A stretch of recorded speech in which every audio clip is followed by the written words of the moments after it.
Learn English through stories E24 PDF. Adapted and modified by Kulwant Singh Sandhu. Contents: 1. The Blind Dog. 2. Grammar page. 1. The Blind Dog by R.K. Narayan. It was not a very impressive or high-class dog. It was one of those commonplace dogs one sees everywhere. Color of white and dust, tail mutilated at a young age by God knows whom, born in the street, and bred on the leavings and garbage of the marketplace. He had spotty eyes and undistinguished carriage and needless pugnacity.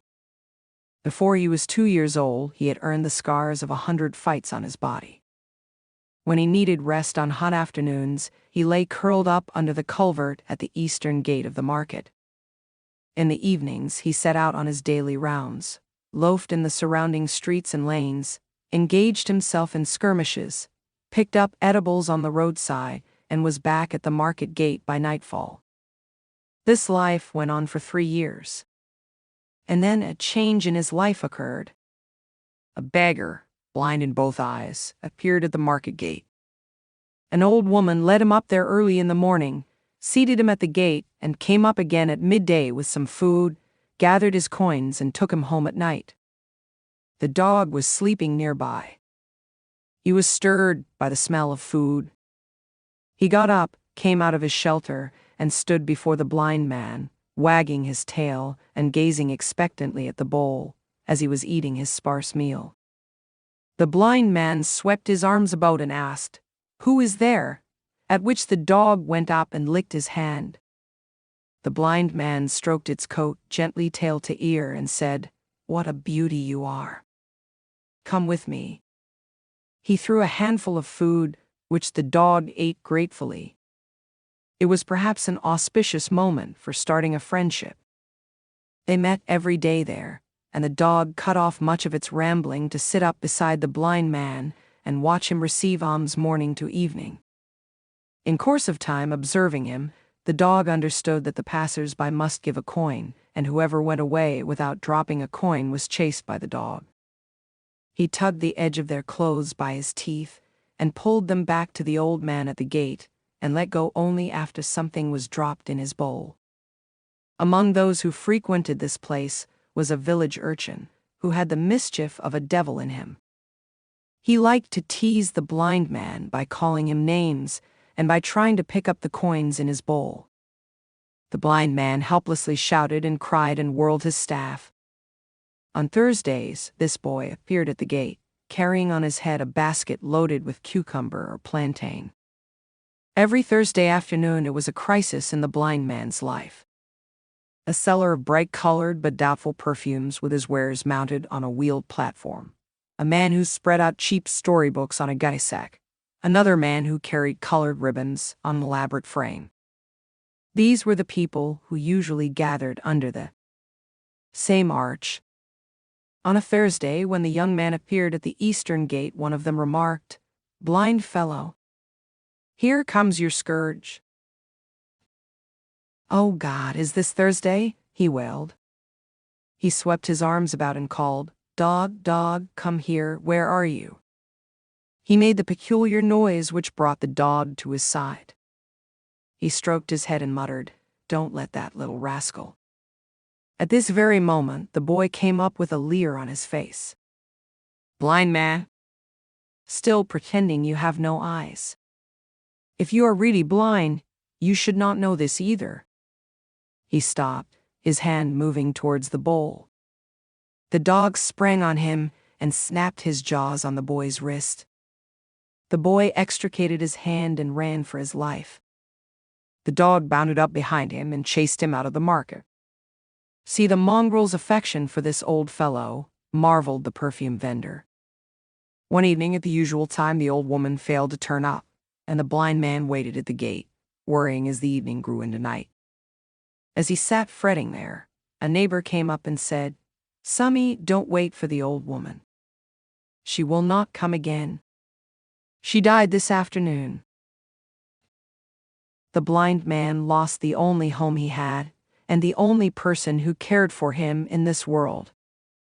The ribbon vendor suggested, "Here, take this white tape." He held a length of the white cord, which he had been selling. "I will give this to you free of cost. Tie it to the dog, and let him lead you about if he is really so fond of you." Life for the dog took a new turn now. He came to take the place of the old woman. He lost his freedom completely. His world came to be circumscribed by the limits of the white cord, which the ribbon vendor had spared. He had to forget wholesale all his old life, all his old haunts. He simply had to stay on forever at the end of that string.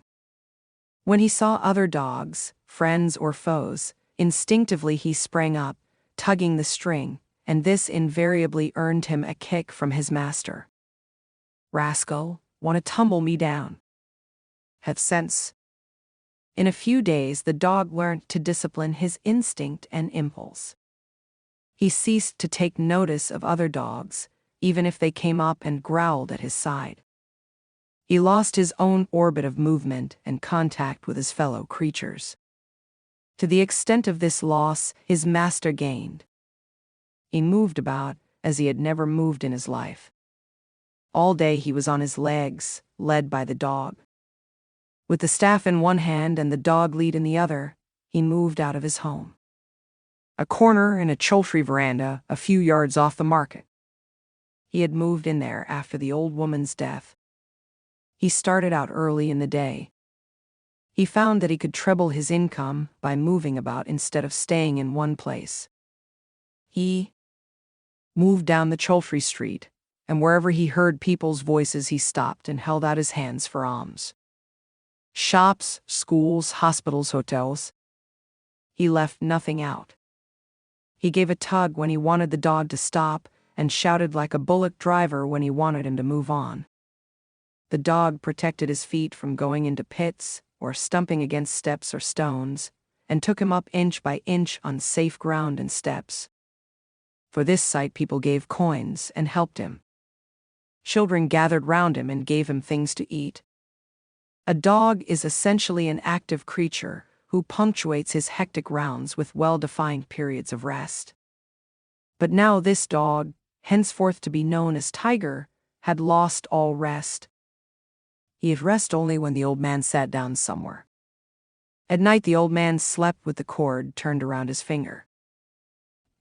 "I can't take chances with you," he said. A great desire to earn more money than ever before seized his master, so that he felt any resting a waste of opportunity, and the dog had to be continuously on his feet. Sometimes his legs refused to move, but if he slowed down even slightly, his master goaded him on fiercely with his staff. The dog whined and groaned under this thrust. "Don't whine, you rascal, don't I give you your food? You want a loaf, do you?" swore the blind man. The dog lumbered up and down and round the marketplace with slow steps, tied down to the blind tyrant. Long after the traffic at the market ceased, you could hear the night stabbed by the far-off wail of the tired dog. It lost its original appearance. As months rolled on, bones stuck up at his haunches and ribs were relieved through his fading coat. The ribbon seller, the novel vendor, and the perfumer observed it one evening when business was slack, and held a conference among themselves. "It rends my heart to see that poor dog slaving. Can't we do something?" The ribbon seller remarked, "That rascal has started lending money for interest. I heard it from the fruit seller. He is earning more than he needs. He has become a very devil for money." At this point, the perfumer's eyes caught the scissors dangling from the ribbon rack. "Give it here," he said, and moved on with the scissors in hand. The blind man was passing in front of the eastern gate. The dog was straining the lead. There was a piece of bone lying on the way, and the dog was straining to pick it up. The lead became taut and hurt the blind man's hand, and he tugged the string and kicked till the dog howled. It howled, but could not pass the bone lightly. It tried to make another dash for it. The blind man was heaping curses on it. The perfumer stepped up, applied the scissors, and snipped the cord. The dog bounced off and picked up the bone.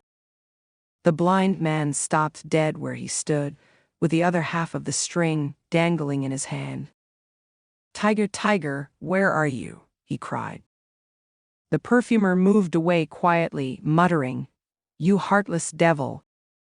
You will never get at him again. He has his freedom." The dog went off at top speed.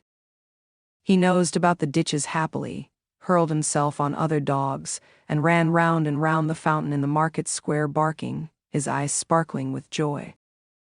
He returned to his favorite haunts and hung about the butcher's shop, the tea stall, and the bakery. The ribbon vendor and his two friends stood at the market gate and enjoyed the sight immensely as the blind man struggled to find his way about. He stood rooted to the spot, waving his stick. He felt as if he were hanging in midair. He was wailing, "Oh, where is my dog? Where is my dog?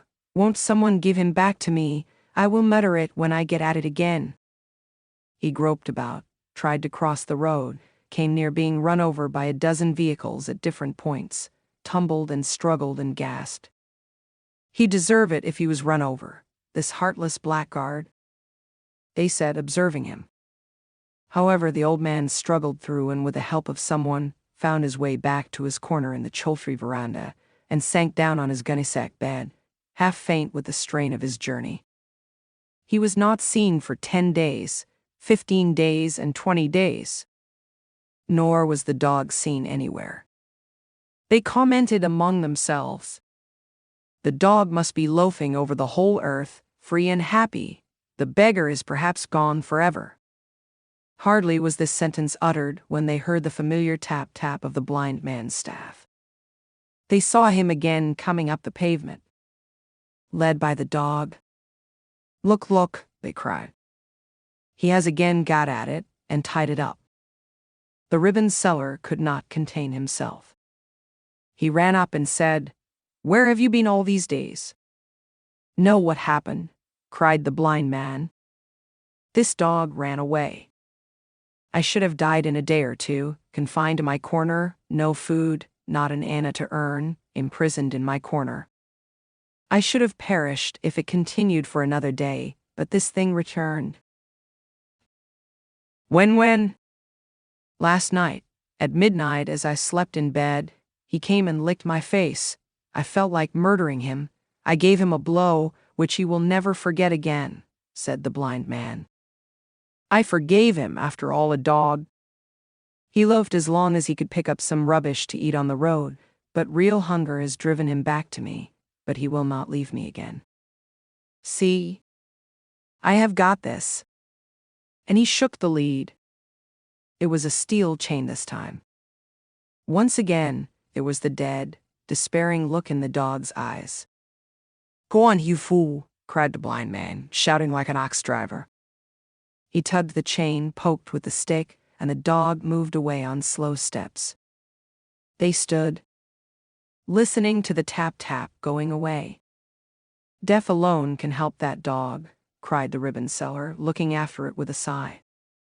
"What can we do with a creature who returns to his doom with such a free heart?" 2. Grammar page.